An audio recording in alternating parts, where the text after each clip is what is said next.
The first fold we're going to look at here is the pipe fold.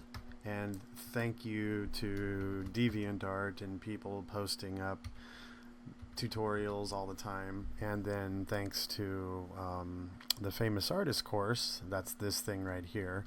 Kind of looks old and dated for some of you, but that information in there is some of the best information you're ever going to find anywhere on art. Anywhere. Anyway, so the pipe fold. Basically, if we know form drawing, and I know you all know form drawing very well now, form drawing is draw through. Draw through from one side, the side that is most visible, to the side that is no longer visible. That's a draw through. And what this does is it helps you quantify volume as you're drawing. Because we don't draw flat things on paper unless it's a graphic. We draw things that have dimensionality to them. And it's like this photo, very easy to forget that there is three-dimensionality going on here. This photograph is not very well lit. This photograph is really small.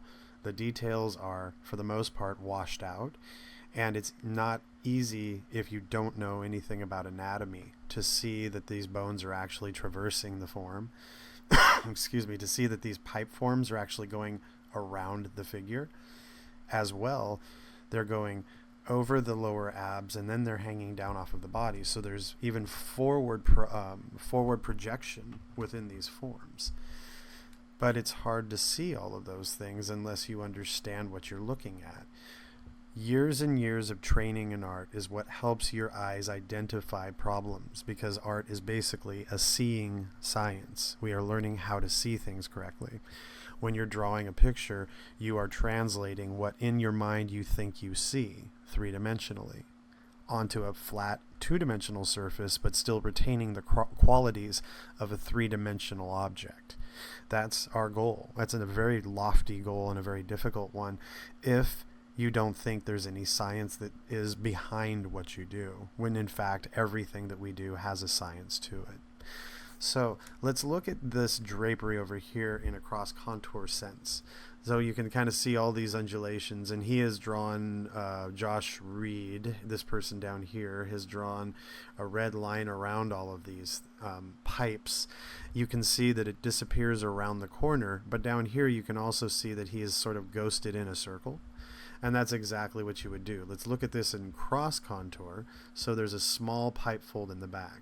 And then this lurches forward and becomes a large pipe fold. And then it goes back and then becomes a less big. And then a almost double pipe fold. And then back to a smaller pipe fold.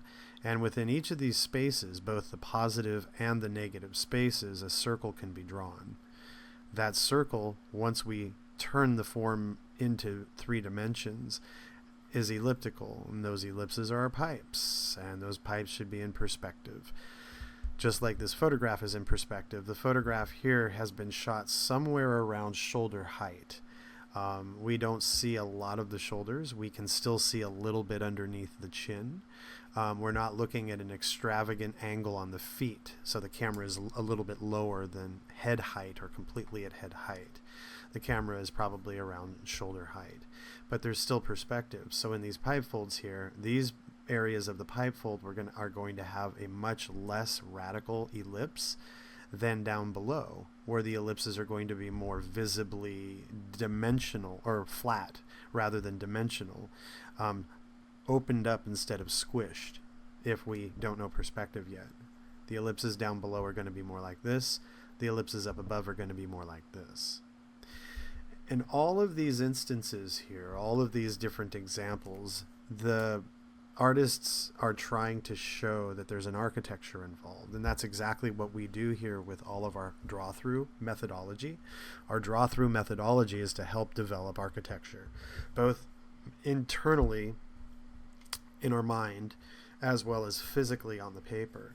Internally, we need to understand it because as we're crafting shadows and halftones and we're putting details over the surface and so forth of an object that we're trying to draw, if we forget that we're in two-dimensional space on a flat surface, and yet we're trying to project something in 3D, we may forget to do this and just automatically do this.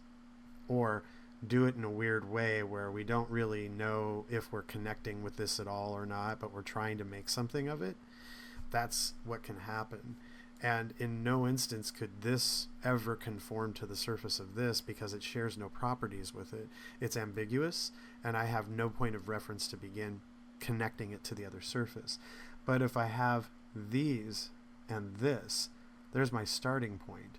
And now it's just a matter of extrusion. How high up, how far out from the surface of the original pipe do I want this extruded? And it makes things a lot easier for me to then develop, including when it's on a far side. When it's on a far side, I'm still following a track. So over here now is where I'm going to see the side of this block that I'm putting in, like a button. And then I need to see the same thing at the other end. Now I'm drawing very chunky here, but the line work that I'm doing is very specific, right? Somewhere on this pipe, a button exists. And I just need to make sure that this line somehow parallels with the pipe's surface. Somewhere back over here, further in, that same button exists. And we need to find the other part of it, especially if that part of it happens to breach the original shape that it's adhered to. Here's the original shape. Here's the extrusion on the far side. We now have connectivity with the button, so that if there just so happens to be two of them, one on either side, we can now see the mirrored, reflective, identifiable relationship between the two buttons. This is the same way you can cheat airplane wings on an object and everything else. Fact is, form first, and we're trying to find this dimensionality. And the dimensionality comes in wireframes. So when we're draping somebody, when we're putting drapery on a physical figure, the physical figure must come first, right? So underneath here, we know that there is a torso and that there are two legs, and these legs happen to be close to each other in this way because we can see that the heels are touching. So there is our stance. And then I'm going to draw a line down the middle to divide the both of them, and then draw the base of the feet. These are both footprints now on the ground plane. The extrusion slope of the foot, and then a few ellipses to remind me what I'm looking at. And then from there, we bring the material into the equation. We drape it off of the figure, and we let it fall and descend downward.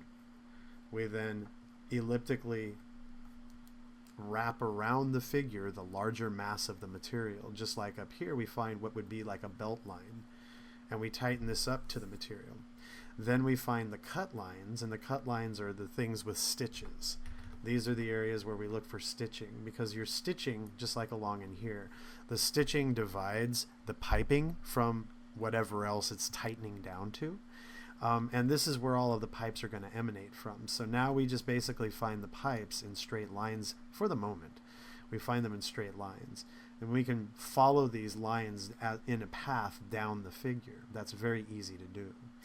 And this is what we want in the beginning. We want simplicity. We want everything to be as simple as possible. We don't want to make a big deal out of this, because the harder this becomes, the less likely it is that we're going to try and solve any problem within this space. So now we put in the negatives and the positives. Here's a negative and here's a positive. The negative goes this way, the positive goes this way. This material kind of drapes off this way, and this pipe fold overlaps everything else over there. So I could erase all of this information in here, which I'll go ahead and do using white paint. Just erasing it out of the space, and then erasing out this ellipse. And what we should be left with is something that relates to our photo reference. Here's another small pipe fold out here beginning to emerge. And then I just basically need to draw that vertically upward. And then in here, there's a small pipe fold. So in reverse, I'm going to draw this one in white. And that starts to show off these 3 different pipe folds in here, or 3 different pipe shapes that I'm working off of. Pipe number 1 here, pipe number 2 here, and pipe number 3 here. Those 3 pipes. Those go upward, and they go upward determined by the most extruded part of the sides of the ellipse. This is sitting in front of the bigger ellipse behind it, which I can draw out. and then there's another ellipse over here, and those two ellipses join one another, so we find that place where they overlap, and that's how we map everything out down here. And then I find this, bring it up, and separate out these two channels from one another. All of this in between is darker in value. All along in here, this is the separation point between these several pipes. And then we have the same thing going on over here, all the way across the figure. Linearly speaking, this is how we lay it all out. As we get up here, the pipes flatten out because there's a tension point. So the pipes in cross section now are going to be something like this. Or down below, they're going to be something like this. They're going to have more fullness to their form. Or up here, because the stitching is tightening it down, these pipes are going to have more of a corner to them along their shadow pattern, because this is creasing under, going to the tension point where it's stitched in to the belt line. There's still pipes, it's just that they change shape. The other way these pipes might be adhered is that they are stitched here and here. So there's a very deliberate place where the material is pleated. That's what this is going to do. It's going to pleat the material or separate it out into smaller chunks. And then down below it drapes. So there's a pleating and then there's a draping occurring. But in between the two, that's basically the architectural structure of our pipe folds that are draping off of the waist of the body. So this is our very first fold here, the pipe fold. Oh yeah, one last thing, this word compression here. Compression is what's taking place up along in here, along the belt line. This is all compressed. The material is tightening down at one end, and then it's going to open up at the other end. It's going to flare out. Compression and then the flaring that's going to occur.